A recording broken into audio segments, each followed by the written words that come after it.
Morning बच्चों, मैं चंदा कुमारी मारवाड़ी कॉलेज विमेंस सेक्शन में इंटरमीडिएट विभाग में गृह विज्ञान की शिक्षिका हूँ। गृह विज्ञान के 12वीं कक्षा के ऑनलाइन क्लास में आप सबका स्वागत करती हूँ। बच्चों, हम सभी जानते हैं कि संपूर्ण विश्व पिछले 1.5 वर्षों से कोरोना नामक महामारी से जूझ रहा है। इस कोरोना के कारण बहुत सारे लोग को अपने प्राणों की आहुति देनी पड़ी है। बहुत सारे लोग मारे गए हैं। कोरोना के भयावहता को देखते हुए उसको रोकने के लिए विभिन्न देशों की सरकारों ने और हमारे देश के भी प्रधानमंत्री ने लॉकडाउन की घोषणा की। लॉकडाउन के कारण सारे क्रियाकलाप ठप हो गए। यहाँ तक कि स्कूल कॉलेज को भी बंद करना पड़ा, जिसके कारण आप सबकी पढ़ाई पर भी असर पड़ा। लेकिन आप लोगों की पढ़ाई को सुचारू रूप से चलाने के लिए, आपकी शिक्षा में किसी प्रकार की बाधा उत्पन्न ना हो, इसके लिए ऑनलाइन क्लास की व्यवस्था की गई है। अर्थात आपको पढ़ने के लिए कॉलेज आने की कोई आवश्यकता नहीं है। आप घर बैठे ही ऑनलाइन क्लास करके अपनी पढ़ाई जारी रख सकते हैं। बच्चों, अब हम लोग अपने विषय पर आते हैं। गृह विज्ञान के 12वीं कक्षा में आपको जो सिलेबस पढ़ाया जाएगा, उस संपूर्ण सिलेबस को 5 यूनिट में विभाजित किया गया है।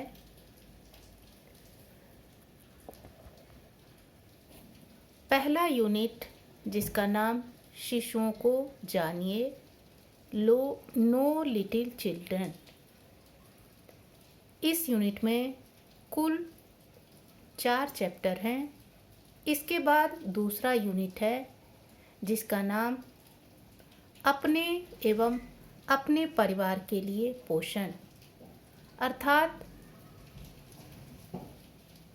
Nutrition for self and family.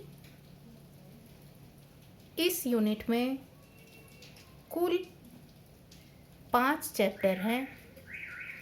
इसके बाद तीसरा यूनिट आता है, धन प्रबंधन एवं उपभोक्ता शिक्षा, अर्थात money management and consumer education. इसमें कुल 3 चैप्टर हैं। इसके बाद चौथा यूनिट आता है, जिसका नाम है मेरा परिधान, माय अपैरल। इसमें कुल 5 अध्याय हैं। सबसे अंतिम यूनिट अर्थात 5वां यूनिट का नाम गृह विज्ञान के प्रशिक्षण की उपयोगिता, अर्थात things I can do with my home science training. जैसा कि पहले यूनिट के नाम से ही पता चलता है, इस यूनिट के अंतर्गत आपको जन्म से लेकर 3 वर्ष के बालकों के संपूर्ण विकास, अर्थात शारीरिक, मानसिक, सामाजिक, बौद्धिक, भाषा विकास इत्यादि के बारे में विस्तार से पढ़ाया जाएगा। इसके बाद उन बच्चों में होने वाले संक्रामक रोगों के बारे में और उन रोगों से बच्चों का बचाव किस प्रकार से किया जाए, उन रोगों से बचाव के लिए समय समय पर बच्चों को कौन से टीके लगवाने हैं, इन सब बातों की विस्तार से शिक्षा दी जाएगी। इसके बाद कुछ ऐसे बच्चे जो किसी कारण से सामान्य बालकों की तुलना में शारीरिक अथवा मानसिक रूप से असमर्थ होते हैं, अर्थात उनमें कुछ कमी रह जाती है। ये असमर्थता या तो जन्मजात होती है या जन्म के बाद बीमारी अथवा अन्य कारण से उन बच्चों में आ जाती है। ऐसे बच्चों की देखभाल किस प्रकार से की जाए, उनकी कौन कौन सी विशेष आवश्यकताएं होती है और उन आवश्यकताओं को कैसे पूरा किया जाए, इसके बारे में विस्तार से बताया जाएगा। इसके बाद आता है बालकों का वैकल्पिक देखरेख। बच्चों, वर्तमान समय में बहुत सारे परिवार ऐसे हैं जो एकल होते हैं और जिनमें माता पिता दोनों ही नौकरी पेशा होते हैं। उन परिवार के बच्चों को किस प्रकार से देखभाल किया जाए, उनके देखभाल के लिए वैकल्पिक व्यवस्थाएं क्या होनी चाहिए, उन व्यवस्थाओं को करते समय हमें किन किन बातों पर ध्यान रखना चाहिए। सरकार की ओर से इन बच्चों के देखभाल के लिए कौन कौन से वैकल्पिक व्यवस्थाएं की गई है, इन सारे चीज़ों के बारे में विस्तार से पढ़ेंगे। इसके बाद आता है यूनिट 2। जैसा कि इसके नाम से पता चलता है, अपने तथा अपने परिवार के लिए पोषण। बच्चों, पोषण का तात्पर्य हम जो खाना खाते हैं वह खाना कैसा हो, उन खाने में हम किन किन चीज़ों को शामिल करें जिससे हमारे शरीर की आवश्यकताओं की पूर्ति हो, हमारे शरीर का उचित वृद्धि और विकास हो, हम रोगग्रस्त ना हों। इसके लिए अपने आहार में किन किन भोज्य पदार्थों को शामिल करें, उन भोज्य पदार्थों की मात्रा कितनी होनी चाहिए, उन्हें कैसे पकाना है, उनका चुनाव कैसे करना है, इन सब बातों के बारे में विस्तार से बताया जाएगा। इतना ही नहीं, प्रत्येक परिवार में भोजन की जिम्मेदारी मुख्य रूप से गृहिणी पर होती है। एक परिवार में बहुत सारे सदस्य होते हैं और सभी सदस्यों की शारीरिक अवस्था एक समान नहीं होती है, चाहे वह आयु के हिसाब से देखा जाए, स्वास्थ्य के हिसाब से देखा जाए, तो इनमें भिन्नता पाई जाती है। इस कारण उनकी पोषण संबंधी आवश्यकता भी अलग अलग होती है। इन सारे सदस्यों को किस प्रकार से भोजन देना है, उनके आहार की कैसी व्यवस्था करनी है ताकि उनको उनके शारीरिक आवश्यकता के अनुसार समय पर भोजन मिल सके, इन तमाम बातों की जानकारी इस यूनिट के अंतर्गत आपको दी जाएगी। इतना ही नहीं, रुग्ण अवस्था में अथवा विशेष शारीरिक अवस्था में हम अपने दैनिक आहार में किस प्रकार से परिवर्तन लाएं ताकि वह हमारे स्वास्थ्य के अनुकूल हो, हमारी शारीरिक अवस्था के अनुकूल हो, इसके बारे में भी बताया जाएगा। इसके बाद यूनिट 3 आता है।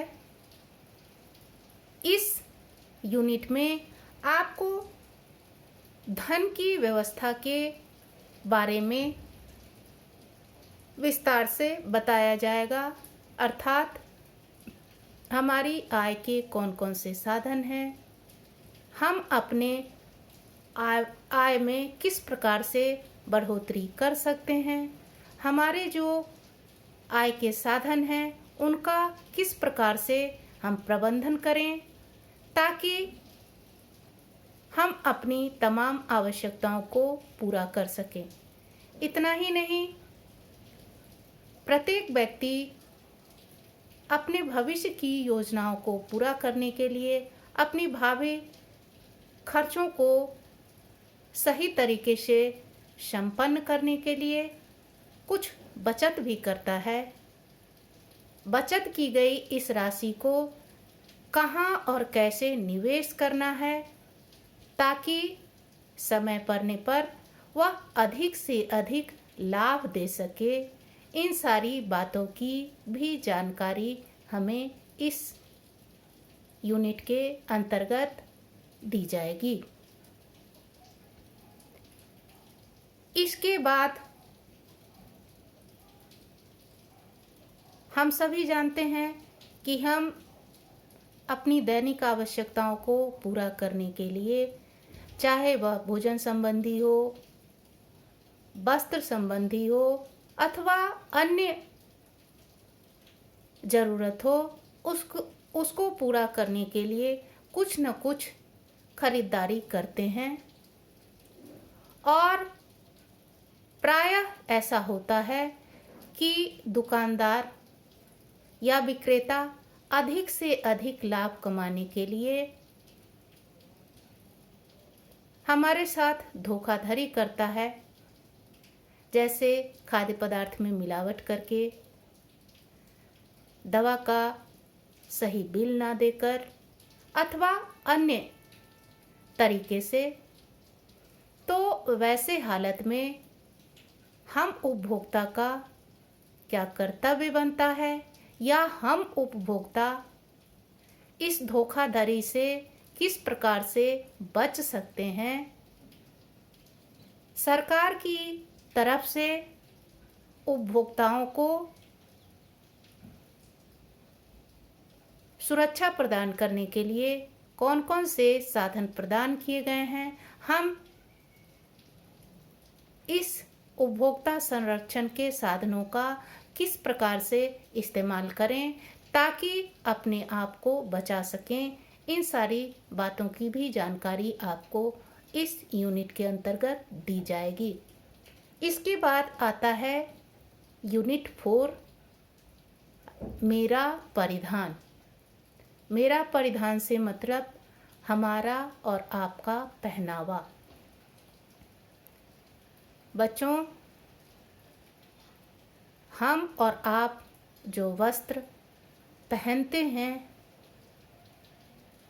इन वस्त्रों का हमारे व्यक्तित्व से क्या संबंध है, वस्त्रों को खरीदते समय हमें किन किन बातों पर ध्यान देना चाहिए, हमारे वस्त्र को या पहनावे को या पोशाक को कौन कौन से कारक हैं जो प्रभावित करते हैं, हम जो वस्त्र खरीदते हैं उन वस्त्रों को खरीदते समय हमें किन किन बातों पर ध्यान देना चाहिए, इन सारी बातों की जानकारी भी हमें इसके अंतर्गत दी जाएगी। वस्त्रों का प्रयोग कर हर मौसम में हम अलग अलग तरह के वस्त्रों का व्यवहार करते हैं।